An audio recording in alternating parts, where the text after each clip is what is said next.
Hello అండి, welcome to Lakshmi వలోలాస్ kitchen. నేను మీ లక్ష్మి. ఈరోజు వీడియోలో క్యారెట్ బర్ఫీ ఎలా ప్రిపేర్ చేసుకోవాలో చూపిస్తున్నానండి. మన రెగ్యులర్గా ఏ అకేషన్కైనా కూడా కంపల్సరీగా స్వీట్ ప్రిపేర్ చేసుకుంటూ ఉంటాం కదా. అలానే ఒకసారి విధంగా క్యారెట్తో చేసుకుంటే స్వీట్ చేసుకోవచ్చు, అలాగే హెల్తీగా వెజిటేబుల్తో చేసుకున్నట్టు కూడా ఉంటుంది. అండ్ ఇది చేయడం కూడా చాలా ఈజీ అండి. మరి ఎలా చేయాలనేది ఫుల్ రెసిపీ చూసే ముందుగా వీడియోకి లైక్ చేసేయండి. సో స్టార్ట్ చేసేద్దాం. ముందుగా స్టవ్ ఆన్ చేసి ప్యాన్ పెట్టుకుని ఇందులోనే ఒక పావు కప్పు వరకు బాదం పప్పులు వేసుకుని మీడియం ఫ్లేమ్లో ఉంచి ఒక 2 minutes పాటు వీటిని దోరగా కలుపుకుంటూ వేయించుకోవాలండి. సో మనకి 2 minutes వేగితే పైన కొంచెం లేయర్ అనేది కలర్ చేంజ్ అవుతుంది. ఈ విధంగా ఇప్పుడు వచ్చేసి మనం ఏ కప్పుతో అయితే బాదం పప్పు తీసుకున్నామో అదే కప్పుతో అంటే ఒక పావు కప్పు జీడిపప్పు కూడా వేసుకుని మీడియం ఫ్లేమ్లో ఉంచి కలుపుకుంటూ 1 లేదా 2 minutes పాటు వేయించుకోవాలి. బాదం వేగడానికి టైం పడుతుంది కాబట్టి ముందుగా బాదం పప్పుని వేయించేసుకుని తర్వాత జీడిపప్పు వేసుకున్నాను. సో జీడిపప్పు కూడా వేగిన తర్వాత వీటిని తీసేసుకుని ఒక ప్లేట్లోకి బాగా చల్లారిన తర్వాత పౌడర్ లాగా చేసి పక్కన పెట్టేసుకోవాలి. ఇప్పుడు ఇదే ప్యాన్లో మనం క్యారెట్ వేయించుకోవడం కోసం 3 tablespoons వరకు గీ యాడ్ చేసుకోవాలండి. ఈ గీ కరిగేలాగా ఏంటంటే క్యారెట్ను ఆల్రెడీ ముందుగానే తురుము పెట్టేసుకున్నాను. నేను ఇక్కడ 3 cups వరకు క్యారెట్ తురుము తీసుకున్నానండి.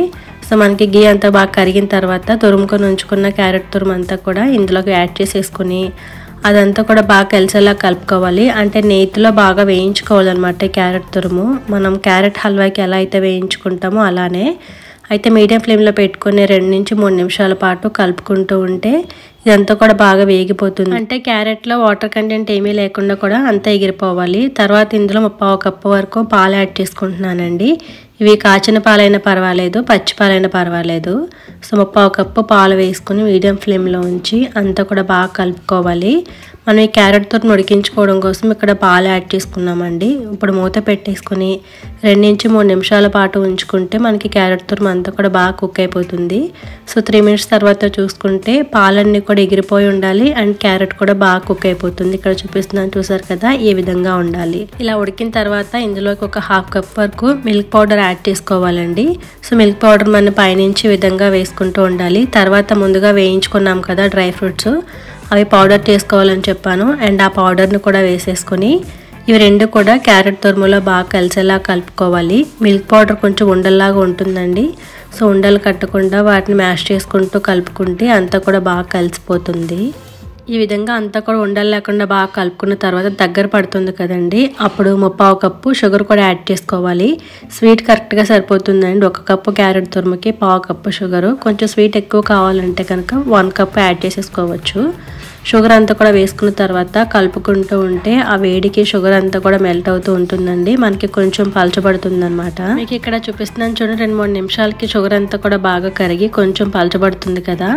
అది మనకి మాత్రం థిక్నెస్ వచ్చిన తర్వాత ఇందులో ఒక 1/2 teaspoon వరకు ఇలాచీ పౌడర్ యాడ్ చేసుకుని మళ్ళీ ఒకసారి అంతా కూడా బాగా కలుపుకోవాలి. అండ్ ఇలా కలుపుకుంటూనే మీడియం ఫ్లేమ్లో ఉంచి 5 minutes పాటు దీన్ని దగ్గర పడనివ్వాలి. మూత ఏమీ పెట్టక్కర్లేదండి, మధ్య మధ్యలో కలుపుకుంటూ ఉంటే అలా దగ్గర పడుతూ ఉంటుంది అనమాట. మొత్తానికి మనకి ఒక 5 minutes పాటు అలా కలుపుకుంటూ ఉంటే ఈ విధంగా దగ్గర పడుతుంది.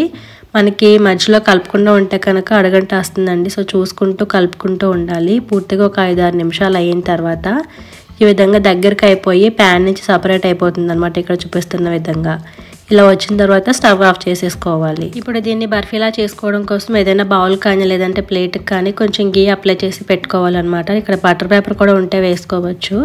అందులోకి మిశ్రమం అంతా కూడా వేసేసుకుని ఈవెన్గా మొత్తం అంతా కూడా సెట్ చేసేసుకోవాలి అన్న వైపులో కూడా. ఇలా అంతా కూడా సెట్ చేసుకున్న తర్వాత పైనుంచి సన్నగా కట్ చేసుకున్న కాజు అలాగే బాదం పీసెస్ని వేసుకుంటున్నాను. ఇలా వేసుకుంటే తినేటప్పుడు చాలా బాగుంటుందండి. అవి వేసుకుని అవి విడిపోకుండా కొంచెం స్పాచులతో ఈ విధంగా స్ప్రెడ్ చేసుకుంటే థిక్ అయి ఉంటాయి అన్నమాట. ఇప్పుడు దీన్ని ఒక 1 hour పాటు ఫ్రిడ్జ్లో పెట్టేసుకుంటే మనకి కరెక్ట్గా సెట్ అయిపోతుందండి. 1 hour తర్వాత పైనుంచి మనం పట్టుకొని చూస్తే కొంచెం ఇందాకట్లాగా ముందులాగా కొంచెం మెత్తగా లేకుండా హార్డ్ అవుతుంది. ఇప్పుడు దీన్ని ఇంకా బయటకు తీసేసుకుని మీకు కావాల్సిన సైజులో పీసెస్ లాగా కట్ చేసుకోవాలన్నమాట.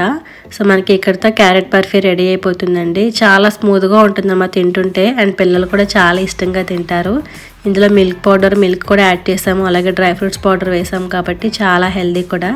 సో మరొకసారి మీ ఇంట్లో ఏదైనా అకేషన్ ఉంటే కనుక ఈ విధంగా క్యారెట్తో బర్ఫీ ట్రై చేయండి. తర్వాత మీకు ఎలా వచ్చిందో కూడా కామెంట్ చేయడం అయితే మర్చిపోకండి. అలాగే మరి ఈ వీడియో కనుక మీకు నచ్చితే లైక్ చేసి యూజ్ అవుతుంది అనిపిస్తే మీ ఫ్రెండ్స్ కూడా షేర్ చేయండి. ఫస్ట్ టైం చూస్తున్న వారు తప్పకుండా సబ్స్క్రైబ్ చేసి నాకు సపోర్ట్ చేయండి. Thank you for watching.